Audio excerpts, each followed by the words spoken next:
Three common English mistakes and how to fix them. Hello, beautiful people. My name is Al Amin, and today I will show you three common English mistakes and how to fix them. So let's start. Mistake 1. People say he is my cousin brother or she is my cousin sister. That's wrong. In English, the word cousin already means cousin brother or cousin sister. You don't need to add brother or sister. Examples: she is my cousin, he is my cousin. I hope you got it. Mistake 2.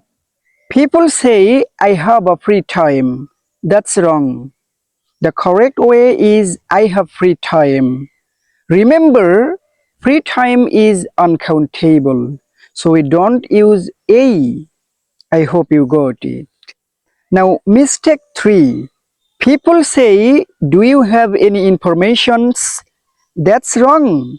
The correct sentence is, do you have any information? The word information is uncountable, so we don't use informations. I hope you got it. If you learned something new, like and share this video and subscribe now for more easy English tips. Thank you.